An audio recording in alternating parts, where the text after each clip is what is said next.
Hi everyone, Ryan here with Fight Game Analysis, and today we're going to be talking about the upcoming fight between Dustin Poirier and Charles Oliveira.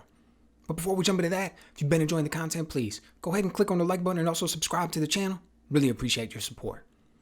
Alright, UFC 269 main event, Charles Oliveira versus Dustin Poirier. Man, this is going to be a good one. Fighting for the lightweight belt, championship of the world. Both of these men are interesting characters, right? In the sense that neither one of them had an easy road. Both of these men were challenged. Both of these men had ups and downs, roller coasters in their career. Both of them had times when they were counted out. Not only by the general public, probably by the organization, definitely by me. But they were able to turn it around and get to this point, man.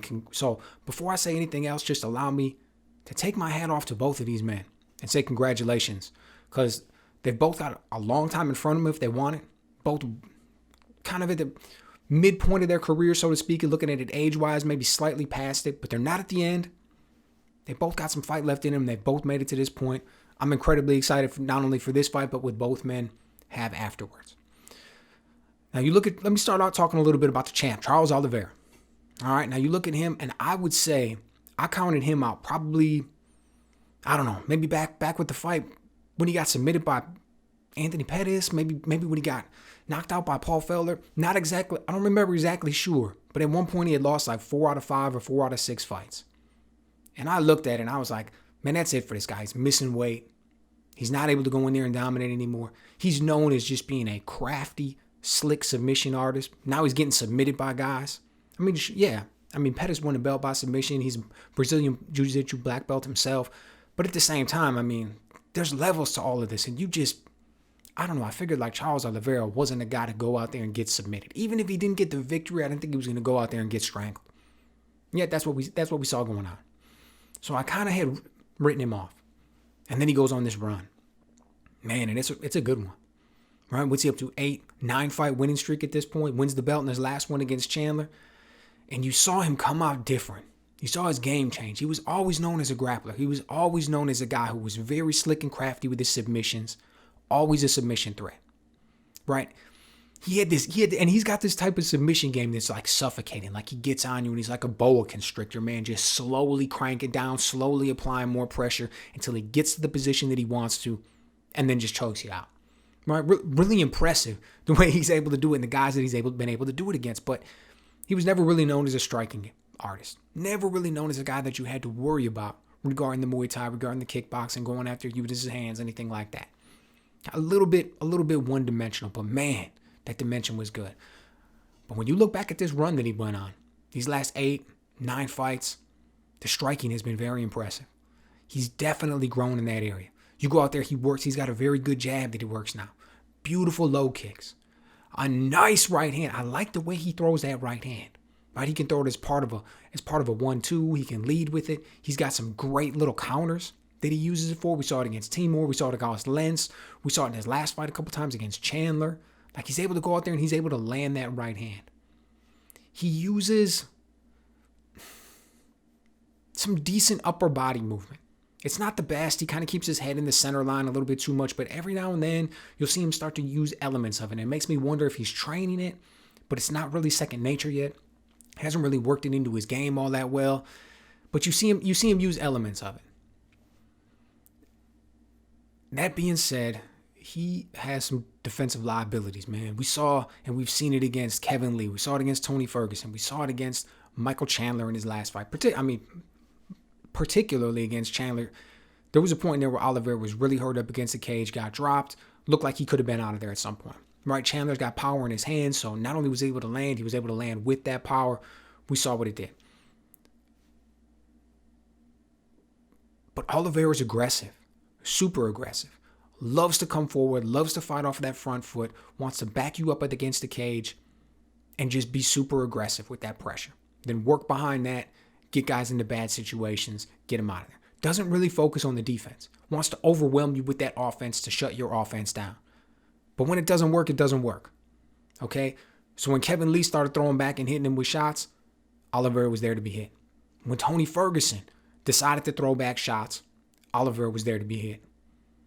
When Michael Chandler wanted to come forward and throw shots, Oliveira was there to be hit. He was there to be hit every time. It was just that eventually he was able to get the upper hand on these dudes and he was able to get the win. Right? But he's not going out there being some defensive wizard. He's not fighting off of his back foot. He's not using great lateral movement. He's not working angles. Dude, he doesn't even use that many feints. Not really. He's basically right there in front of you. Now he's got good technique, sharp punches, knows how to come up the middle, knows how to gets things off crisp. I mentioned the counters. He knows how to catch and shoot back. He's got this little counter left check left hook that he uses that's really good too. Look at the way he fired it off against Chandler. Ended up dropping him before he got him out of there. So don't get me wrong. I'm not trying to talk bad about the guy or his striking in that regard, but I am saying that his striking is very offensively focused. Very offensively focused. Very much based on pressure and aggression. Now, standing across from him is going to be Dustin Poirier. Let me just start off by saying, I feel like it's his time, man. This dude has had a tough road. He was written off as well. Okay, when you look at when he got knocked out, first he gets knocked out by Conor McGregor, then he gets knocked out by Michael Johnson. Now, you look at that point in his career, and it would have been, I thought he was done. Not done out of the UFC necessarily, but I thought you looked at him, it was like there was no way that we were going to be talking about Dustin Poirier in title contention.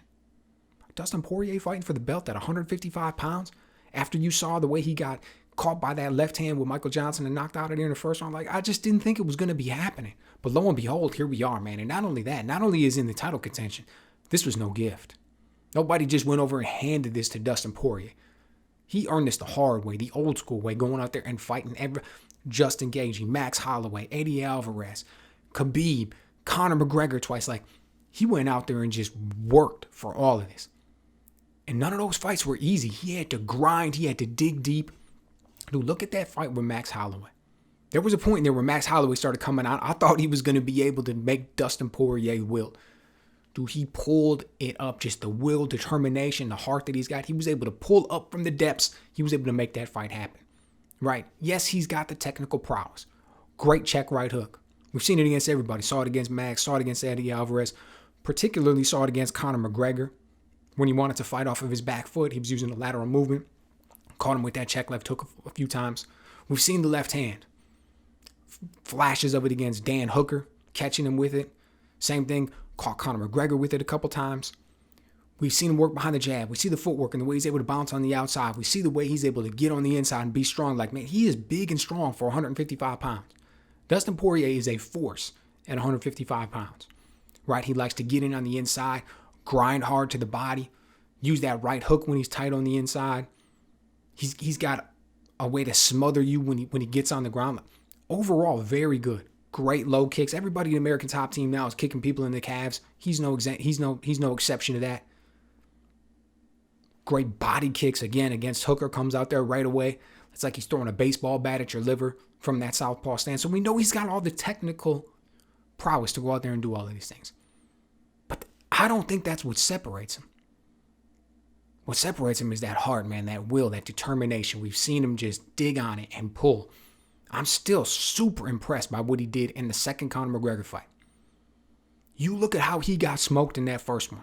You look at how he got knocked out in that first fight. And you know Conor McGregor's just got ridiculous power in that left hand. Going into that rematch, man, I don't care what he says. I don't care how much success he had in between that first and that second fight. That's there in the back of your head. You're going to be thinking about it.